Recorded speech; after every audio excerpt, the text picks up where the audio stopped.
Mom always said life was like a box of chocolates. Doth mother know you weareth her drapes? Life moves pretty fast.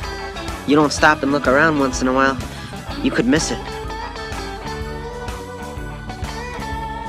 It's the Al Travis Show. We're lucky to have our next guest on. He is Jack Zimmerman, good friend of the program. Jack, how are you doing, my friend? Good, Al. How are you doing today?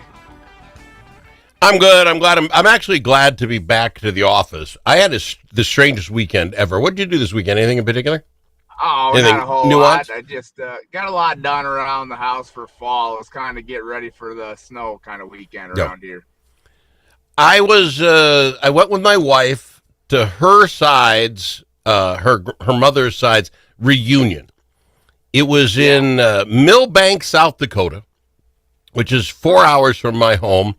The most boring drive ever. You get on I-90, you literally drive 2 hours straight west, take a right, and 2 hours later you're at the Abbey. You never turn.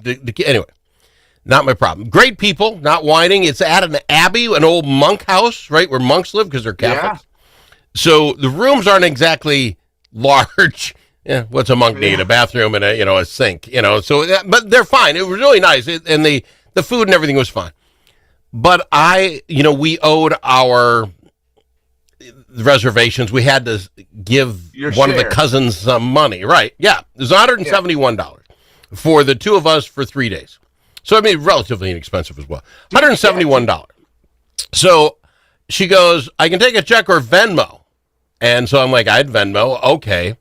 And she had her little Venmo name, Julie M. whatever. I don't want to give it out. And I'm like, yeah, you got it. But I didn't see the M. So I just sent it to Julie with the same last name. And they're different humans. So I send it, $171 to this Julie I do not know. And the Julie that's, doing this with all the cousins comes over. I didn't get your money. You said you sent it. It isn't here. I'm like, what the heck? I sent it to Julie. She goes, yeah, you forgot the M.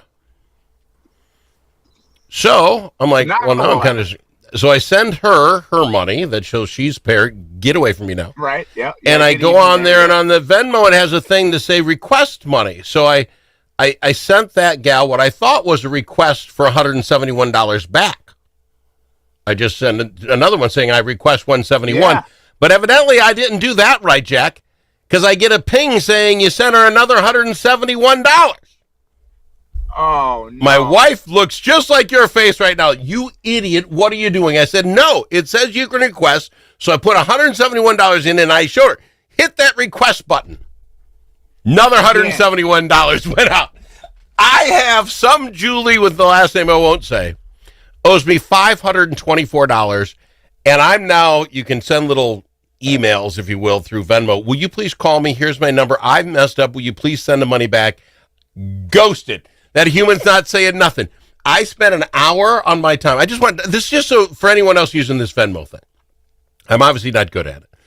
I read all the stuff and the help desk and all that, and basically say, there's not much you can do once you send the money. So that's your answer? Yeah. Nothing I can do is your answer? And this person is not talking to me. So I think I'm out $524 because I pushed Venmo wrong. How bad is that? Oh, that's so frustrating. And it's like the worst feeling in the world is when you do it to yourself, too. There's nothing worse than being robbed, or somebody stealing from you. But when you actually just give it away on accident like that, oh, my God. And you're the one to blame? And to prove to my wife, no, look, it says request, and I hit it again, and I sent another $171. Yeah, I'm happy to be home, safe. I will get rid of all phones and all that app crap. I can't do it. It's not worth it. Technically, you're technically not a victim because you didn't get. I mean, you did it. It's all self-inflicted, Al. Thank you, Jack. You're not making me feel any better about me. Thank you. So that was my weekend, and I'm driving home for 4 hours again. One left turn in 4 hours, and it's just going through my head and through my head. I keep looking at my phone to see if Venmo says the gal contacted me or whatever. Nothing. Not a darn thing. Al, all I'm going to say to give you a peace of mind is that maybe, just maybe, that she needed $500 for something to keep her life moving along. and somehow she has no idea how this $500 got in her Shut up. account. But you know what? Her life is actually it made her whole God year. love you, Jack. That I literally said that to my kid. I said, right now I'm just praying if I can't get my money back, that human needed it more than I ever will, and that it'll fulfill something she has to have. That's my hope right now, because I don't know. You look at your phone, all of a sudden you got 500 extra bucks in it because Venmo says you do. Do you go out of your way to try to rectify the situation, or is it, learn, old man? I don't know. In a bad spot, but I hope you're right. I like to think that somehow the world works like that, and she needed that money, and I would, if that, I would like to know that. Here's what I'd hope then, that she would text me and say, I'm sorry, but I need this for the rent this month. I can't give this back. I need it. In which case, then at least I know it went somewhere. But right now, I'm just ghosted. And I will spend some quality time on the phone with Venmo customer service as soon as I get done working today. I will. Just to say there's got to be something. I don't know how, but anyway. So that was my weekend, Jack, and I'm happy. Well, that being said, I did. What did you make it home in time for the game? Yes, I got my wife. No, well, because I think she was pretty ticked at me anyway. Because I gave away $542. I said, if we're gonna come home anyway, breakfast is like 8:00, so you're done at 9. We would have missed most of the game. I said, I don't want a breakfast. Let them have the breakfast. I'm mad. We got up early, left. I got home by 11:30 so I could watch the game in its entirety. I was literally had the barbecue going and a cigar lit and a cocktail in my garage just before noon. And I'll tell you what, that was the nicest 3 hours. From the opening drive, going down and scoring, to what's his kid's name, Rogers, getting 2 TDs on the defense. Yeah. It was a glorious ball game, and it made me feel better about myself. I don't know why that is, but I bet the wife never bothered you once either, huh? She probably didn't want to talk to you at all. She was in the house the whole time, and it was just fine. We're gonna find some space, Wait, what did you put on the smoker? I did ribs and bratwurst. Hey, what seasoning did you use? I use we got it right here. Grandpa's barbecue. Grandpa's barbecue. There's this one that I've been putting on eggs out, and it's the country style one, I think. Oh, really? The one that you sent me. Oh yeah. God. Oh yeah, from Grandpa's barbecue. That stuff's good on anything. Yeah. But the I'm Northwoods. saying, it goes on steak. It goes on eggs. Yeah. Oh, that's all right. So that's what I did. Had great steaks. Had a couple of cigars and watched the Minnesota Vikings just beat up on the Bengals in every facet of the game. That was fun. Did you enjoy the game? Did you watch it? Oh yeah. I mean, enjoy the game. It really wasn't a game, the whole time, but it was good to see us get some confidence going, get the defense rolling. I think that's the biggest thing for us right now. We know we're going to have offensive struggles with McCarthy and stuff, with it being basically his rookie year and everything. But if we can keep our defense playing good, it's going to keep us in every game. Exactly. And the defense, this Rodgers guy, you tell me, watch football your whole life. When has a cornerback, anybody in defense, had a game like that? One interception for a touchdown? Okay, that happens. He caused a fumble, pick up fumble, and run for a touchdown. You get that. And then he knocks the third fumble out. That kid should sign up right now for a long-term contract with us ASAP. Sign it now. Yeah. No, it was awesome to see him playing so good. Yeah. Some worries, though, Al.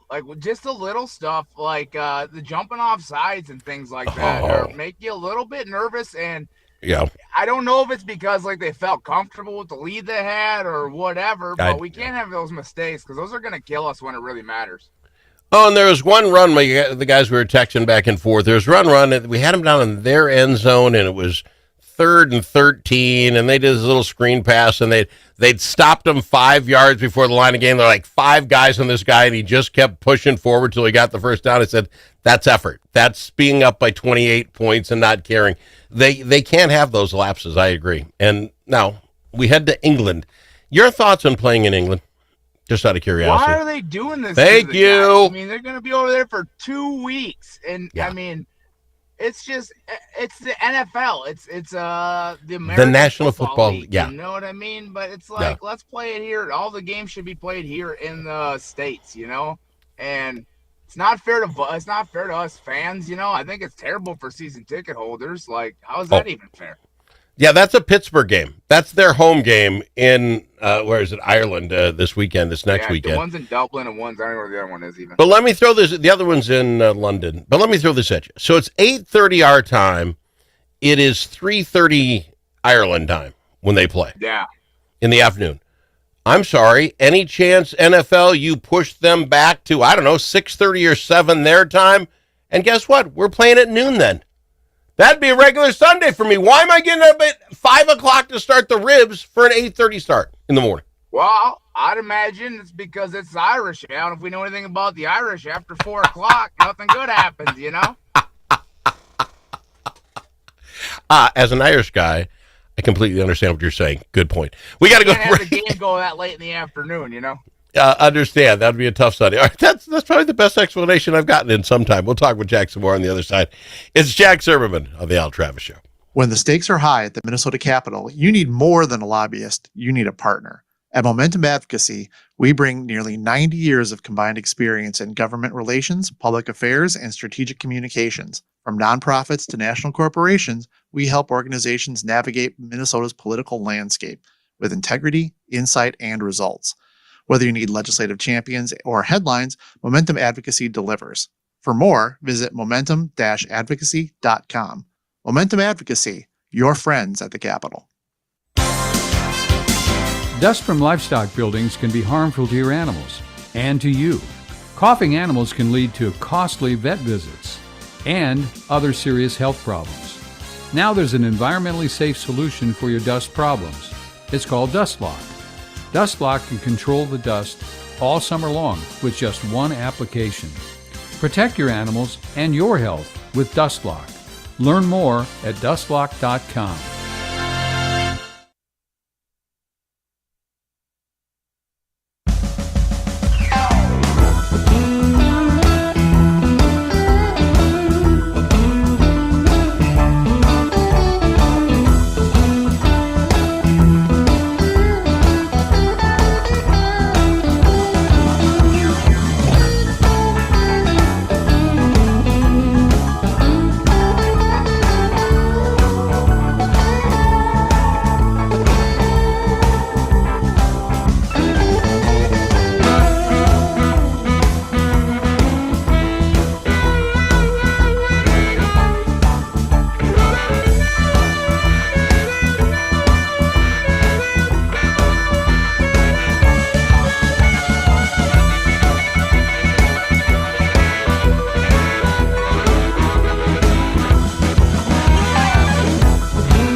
It's nice to know a guy that knows a guy. Al Travis. And we've got him.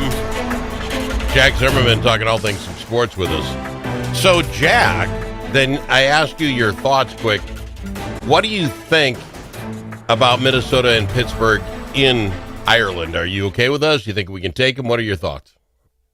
Oh, yeah. Yeah, I mean, our defense is playing so good right now. I don't feel worried about Carson Wentz quarterbacking at all. We still have all of our weapons with Jefferson. When's Addison coming back?